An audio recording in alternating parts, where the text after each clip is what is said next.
What's going on? What's going on, everybody? What's up? I'm doing an impromptu live. You guys know that I barely go live these days because I'm doing a lot of work with these prospects and stuff like that. And you can normally catch me on Friday nights at Mark Holmes's house.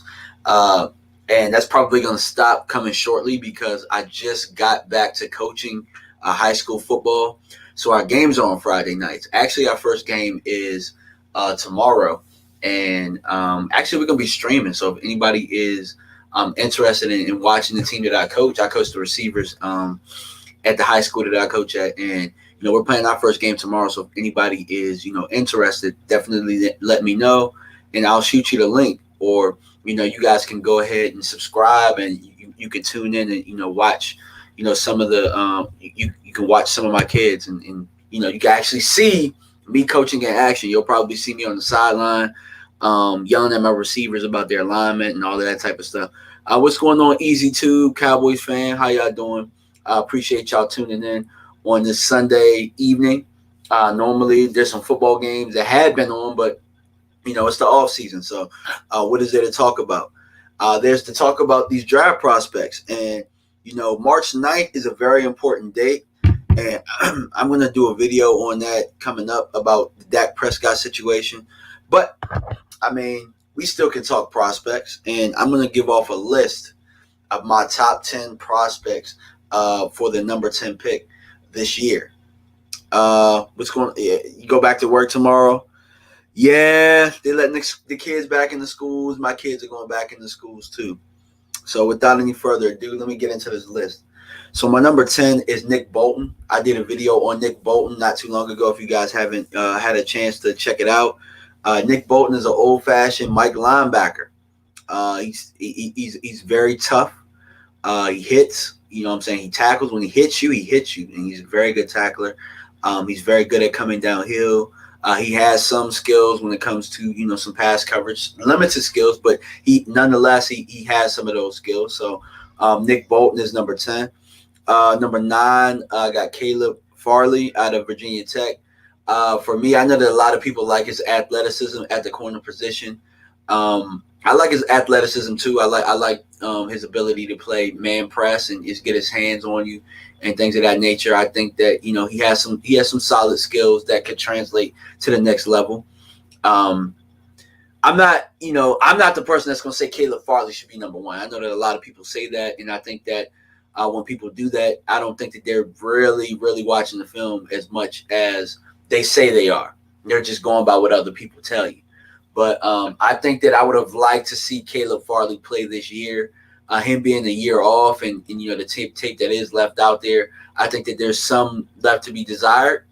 And but I'd be crazy not to put him in the top 10. I mean, obviously, if it makes sense to get him there at number 10. But I got him at my number 9. My number 8 is Christian Barmore, defensive tackle out of Alabama. And I think really the value for defensive tackles is probably the second round, but I think that Christian Barmore probably will be a first round guy. I think that he's the number 1 defensive tackle coming off the board. And I think that trade back value is there for him, in the 20s or something of that nature. So he can play 1-3 technique. So I got Christian Barmore there. He pretty much was the MVP of the national championship game on the defensive side of the ball. He came on really strong as of late. For Alabama when the things counted. So I also did a tape on him as well, so go check that out. Number 7, J.C. Horn.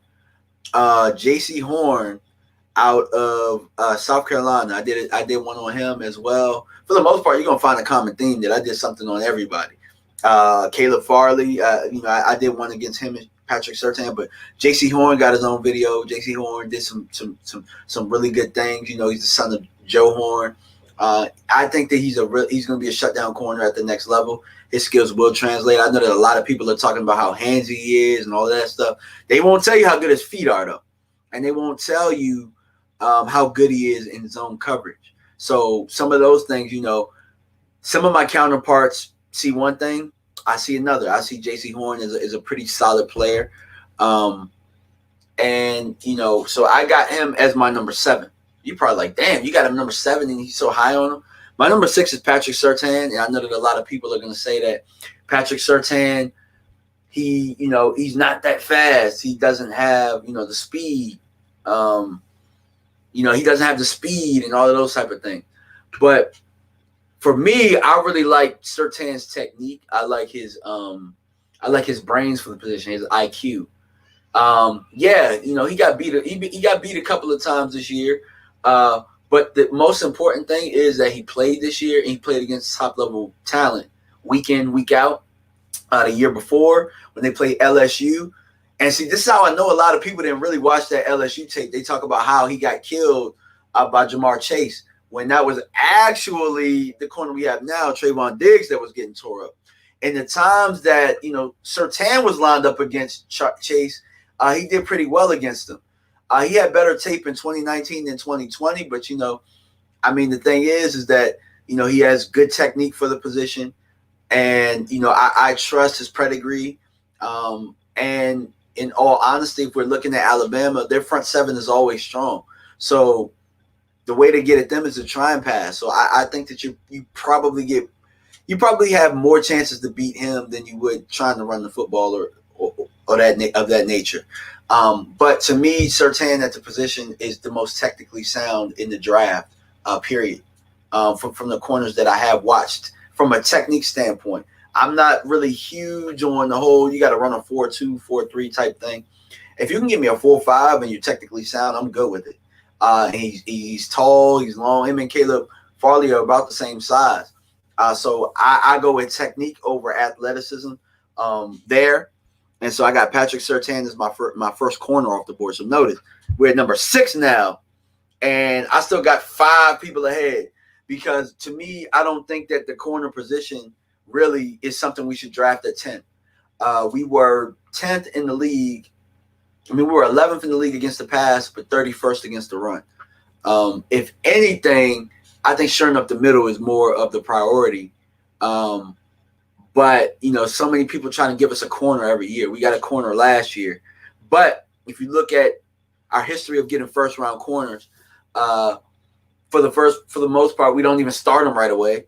And then when we do start them, they start getting a rhythm. And then next thing you know, their contract is up, and then we're getting another corner or something of that nature. Like the corners that we signed in the first round or that we get in the first round, they don't make it past the first contract. So for me, I'm looking at the trends, and the offensive guys that we keep around for quite a while. So, most of the people are offensive people that are ahead of Surtain, but these next 2 aren't. They're defensive players. My number 5 is Trayvon Merrick, safety out of TCU.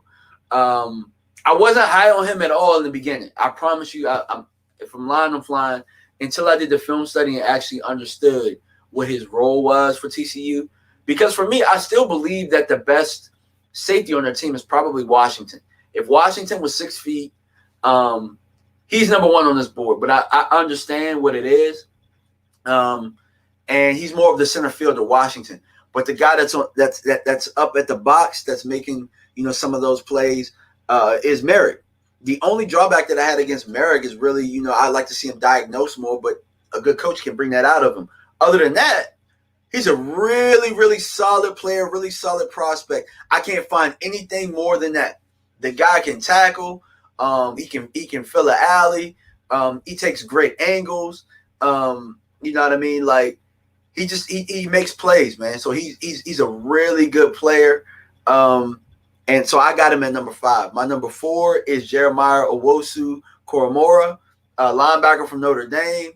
The thing that that really stands out to me about him is his ability to be in coverage, and the fact that we wouldn't have to come out of base formation. I know that Vosh says that a lot, and that's something that I knew without even having to talk to Vosh at all, because I know what my eyes see, and I saw this guy manning up slot receivers from Clemson, Alabama.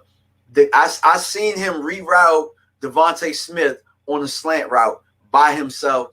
And Devontae Smith has wiggle, and I seen him literally. And on the breakdown I have the breakdown of him literally rerouting Devontae Smith, the Heisman Trophy winner. So you could change the game by getting Jeremiah Owusu-Koramoah, by getting that type of leaner linebacker that can help you against the run, but you don't have to take him off the field during passing down. He's somebody that can help you more than hurt you. And when you got these tight ends out here now, which you got the Kelseys and you got the Wallers and more of these athletic guys, you need more linebackers like this. And I think that really it could be the start of the transformation of our defense by getting somebody that can help us. We've struggled against tight ends in the seam area. We've struggled in the middle of the field, period, with stopping the run, passes with inside the hashes. We've struggled with it. So I think that could help us there.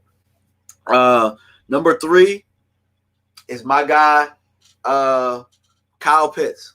Kyle Pitts is my number 3, simply because he's probably the best player out of this 10, to be honest with you. He probably is going to grade out the highest out of these guys. And I know that a lot of people are saying, we don't need a tight end. We got Jarwin. We got Schultz. Those guys aren't good enough for me not to upgrade that position. Quite frankly, they just aren't. With Jarwin and Schultz, we still struggle in the red zone. And neither one of them really helped Zeke Elliott enough in the run game, if we're being honest. I know Schultz is a blocking tight end, but his pass catching ability does not help Zeke in the pass. It doesn't help him. It doesn't help him. Kyle Pitts, day one, will come in and help Zeke Elliott and help Dak Prescott. You want to know why? Because I'm looking at it and I'm thinking Dalton Schultz, when he catches the ball, he pretty much goes down. He doesn't break a lot of tackles. He's not a guy that's a mismatch nightmare. They're going to take the 6 yards. They're going to take the 6 yards no matter what. They'll give that up to us. So, but what I need is a guy in the seam that can create some mismatches, that could be somebody in the goal line that really gives trouble. Or in all honesty, if I'm being real, he's a better blocker than Jarwin. He does everything better than Jarwin right now. So I know people are like, hey, we just paid Jarwin. Well, we have an out. If we cut him post-June, we saved $3.5 million, and it's really, over the course of his contract, only $3 million of dead money. It would be dead $1 million this year, $1 million the next year, and $1 million that following year. So, to me, if you had to get rid of Jarwin, you could. I mean, to me, it makes sense if you're at the point right now where you don't want to reach for a defensive guy. That's where I'm at. I think 10 is a reach for all of the defensive guys on this board. I think 10 is a reach for every defensive player in this draft. Now, I know that a lot of boards have Micah Parsons in the top 5. I don't. Quite honestly, Micah Parsons is my 3rd best linebacker. I think Jeremiah Owusu-Koramoah is better than him. I think Nick Bolton is better than him. But, but Jeremiah probably would be more of a weak side backer. So if we're going off of Mike's, I think Nick Bolton is a better Mike than Micah Parsons is. Quite frankly, if I'm being honest, and I can be honest here. What's going on, Brian? But yeah, so Kyle Pitts to me would allow us. I think it makes us better. And then the second round is really where the defensive talent is going to just fly off the board. That's where you get your defensive tackle, you get your safeties. Second, third, fourth round, it's just going to be full of those guys because that's where the value lies. So for me, I'm just like, all right, well, why wouldn't we just get the best player available? And so, but Kyle Pitts is my number 3. Jeremy Johnson says this. I just wonder with Jarwin. I'm gonna show this because he said, I just wonder what Jarwin can do with a full season. Me too, because I haven't seen it. And quite frankly, if I got a Kyle Pitts on the board, I'm not hesitating. That's not keeping me from getting Kyle Pitts. What's going on, Brian? So yeah, I mean, it's just not keeping me from getting Kyle Pitts. The fact that, we don't know what Jarwin can do. We still don't know what Jarwin can do, and we gave him that deal. And Jarwin's only had 2 good games, really, in his career. So, I mean, it's not stopping me from getting him if he's the best player on the board. And if I can't find the trade back partner. That's really the biggest thing right there. Because, and I had to explain this to Mark Holmes. What's going on, Mike? I had to explain this to Mark. you can't assume that you're going to be able to trade back in this draft. The only given that you have is that you have the number 10 pick. The one thing that we've known about the Cowboys is that they struggle finding trade partners. You want to know why? Because the front office won't shut the hell up. And the sources around them won't shut the hell up about what we're doing. So the only thing that's given is that we have the number 10 pick. So if I can't find me a trade back partner and Kyle Pitts is the best player available, I'm picking Kyle Pitts all damn day, and I'm going to sleep, and I'll wake up the next day, and we can talk about what we're going to do defensively. But number 2 is Penei Sewell out of Oregon. Now, I have my doubts about him. Actually, the first 2 guys are opt-out guys, so they didn't play. But Penei Sewell, I just don't think you could really pass up if he's the next lineman on the board. Because at this point, the tackle position is something that is, quite frankly, a mystery. Lyle Collins is apparently rehabbing, and then Tyron is rehabbing. But we don't know if either one of them could just call it quits today. We have no clue at all. And to me, that's an uncertainty. So you could really bolster up your line there. And so I got Penei Sewell there. I did a breakdown of him as well. He's pretty good. There's some things that you would have to coach out of him, but I think that he could make an impact, and he would be a starter for a long time. And my number 1 is Rashawn Slater out of Northwestern. I just think that he's the best lineman in the draft. They've been talking about sliding him into guard. But to me, I think that he's more of a tackle. I would keep him at tackle.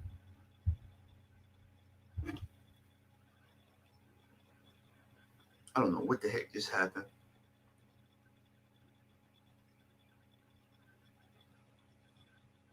Don't know what the heck just happened, but I'm going to try and get it back on.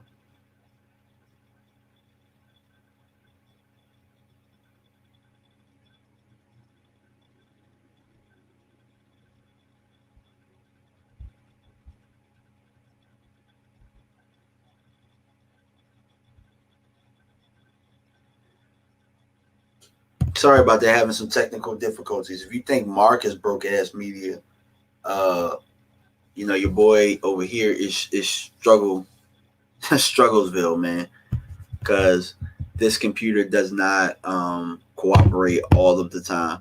So I'm working on trying to see if I can get it on my phone real fast. Bear with me real fast. Sorry about that.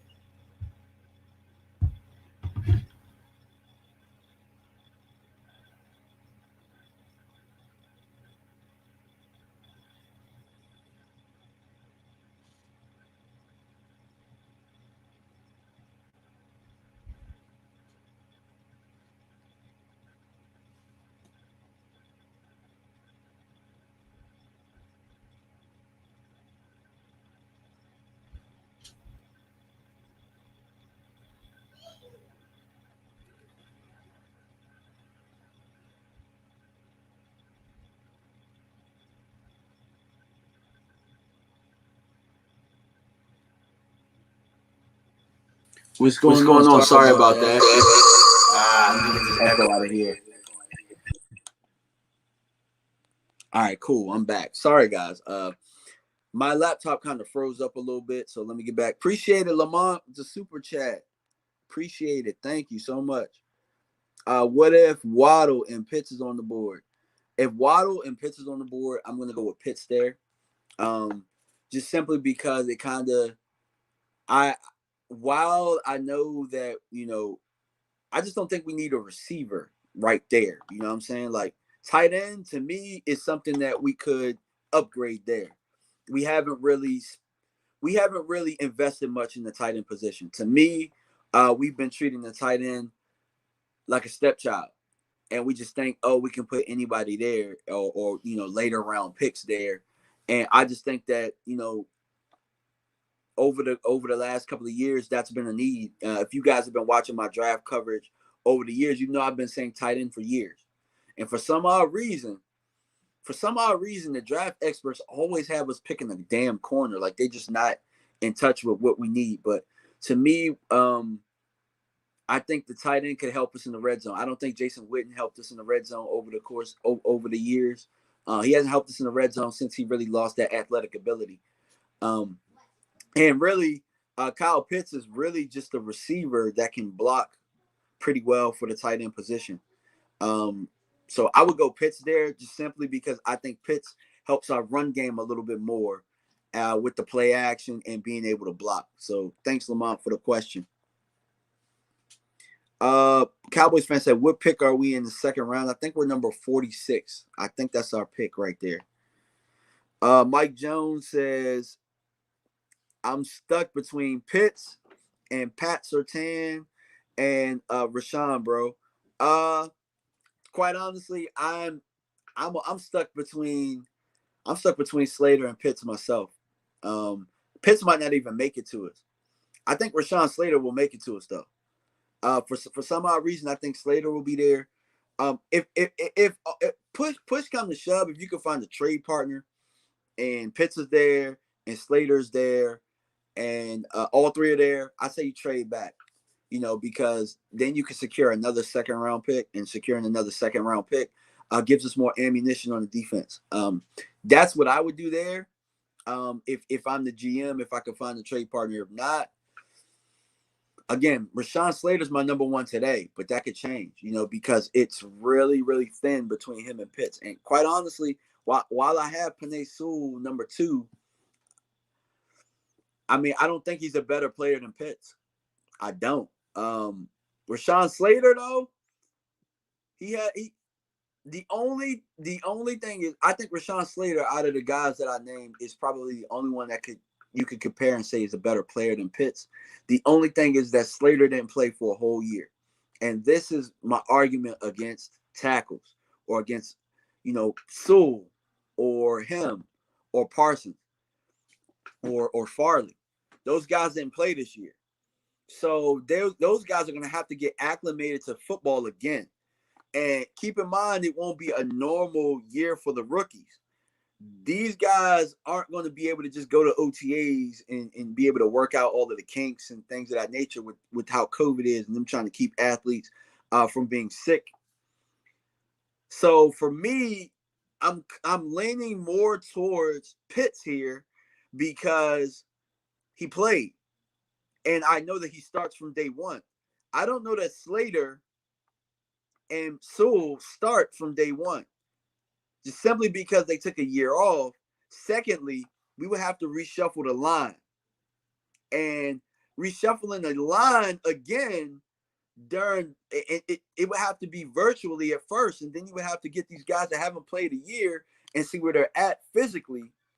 Like, I mean, getting reacclimated to football, it wouldn't be the same at the continuity. Like, it would take more to get continuity there than it would take to put Kyle Pitts in at tight end, if that makes any sense at all. So, I mean, while I have tackle today, I could be Kyle Pitts tomorrow. But with Kyle Pitts, the only drawback there is that, maybe we could trade back. If we trade back, then I'm going defense. I wouldn't go Pitts unless he somehow stuck around and is there. Then I have no choice but to take him. But the only thing about Pitts for me is if we could trade back. That's my only drawback. I remember people telling me that Kyle Pitts couldn't block, and I believed that. And then I actually went in and did the research myself and actually looked at game tape. And if you actually go and look at the clips that, I got a video out there that says, can Kyle Pitts block? And through that, I was able to pinpoint times that he was bad, times that he was good through 2 games. It was him versus Georgia and him versus Alabama. And he held his own. He held his own in the blocking game. He's pretty good, actually. He was much better than I thought. So that's really why I'm so high on. I'm even more high on him now than I was. Before I just like the pass catching ability. But I think he could help Zeke out. I really do. I think he can help Dak out by being a bigger target, more athletic target, a more dangerous target. And I think he can help Zeke in the run game and the play action. Because if you got to worry about that play action, if you got to worry about him up the seam, that takes a guy out of the box because he's a matchup problem. Are they going to leave him on the linebacker, or are they going to leave him on the safety by himself? The guy's 6'6" and can jump out the gym and can run like a gazelle. So, really, like everybody's saying that, we're good at tight end. We ain't that damn good where I'm going to pass up a damn gazelle that can block, that can do both. Because right now, like the Cowboy, like we're talking about serviceable. A lot of people are saying this person's serviceable. They're serviceable. And to me, being able to, I remember reading somewhere somebody saying we could get by with these guys for another year. Why do I want to get by if I can get a game changer, or if I can get a guy that can help out the guys that are going to be making all the money? Why wouldn't I get a guy that's going to help out Dak Prescott and help out Zeke when they're the guys that are making the most money? And then I got an offensive line that's making a lot of money, and this guy's going to help them. Like, I'm just going to bolster up on a rookie contract and help my resources, if that makes sense. Let's see. Oh, my bad. Joseph Sandberg says, just a thought. If Pitts goes in top 5 or 6, like most mocks, would you consider Slater or Sewell at 10? Absolutely. I mean, they're my number 1 and 2 on the board. Slater was number 1 and Sewell was number 2. So absolutely. No question about it. Would I go with those guys? Albert Smith says, then once Gallup is gone, he'll definitely be more helpful. Absolutely, Albert. And that's what I'm thinking. A lot of people are like, oh, you guys think that they're going to pay Gallup. I don't see it. I just don't see them paying Gallup that money with CD. I just think that they're going to try and make CD more featured in the offense. And then look, now you have more balance when you got a tight end and you got 2 receivers. We have Jarwin and Schultz. And I'm glad you said that, Big Country. They're not that good, man. They're not that good. They're serviceable. They're okay. They're not good enough for me to say that I'm going to pass up on Kyle Pitts. Neither one of them do anything better than him. They don't block better than him, and they don't catch better than him. They don't run routes better than him, and they damn sure don't help us in the red zone like he would. They don't. I know he hasn't taken a snap, but hey, you guys are still stuck on the false hopes of Jarwin because he showed you 1 game against the Giants. 1 game. He hasn't shown you a full season yet. Like neither one of them have really shown you. I mean, if anything, if you say Schultz is our starting tight end, I still would tell you, okay, well, we need another tight end. And I think that he can be better, and that would make us a better team. I think Schultz is better than Jarwin for our offense. I really do. Jarwin, to me, hasn't shown that he can stay healthy. He hasn't shown consistently that he's a threat, really. I mean, if we're going by what is and not what potential is. But if we're going off potential, if you guys want to talk potential, Kyle Pitts has way more potential than Jarwin. You know what I'm saying? So, I mean, that's my argument towards people that say we got Jarwin and Schultz. No, we got Schultz. We don't know what the hell Jarwin is.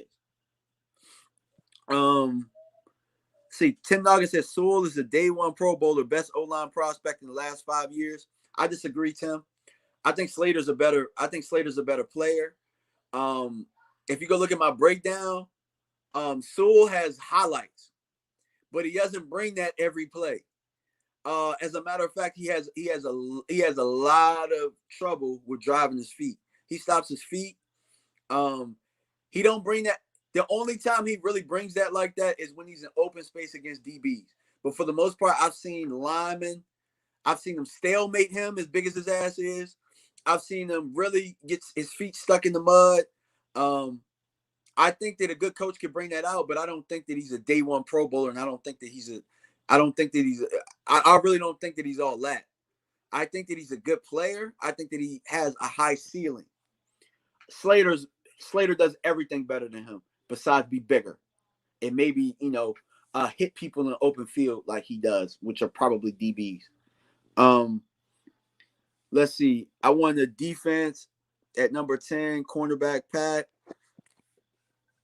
I think there's better players than him personally. I really do. If we're trading down, maybe to 15 or something, I might talk about Pat. But if there was a cornerback that I was going to get there, it would be him. out of all of them, it would be him. Let's see. Tim Noggin says, "Who's your best rated corner in this draft?" To me, it's Surtain. I got Surtain as the top corner.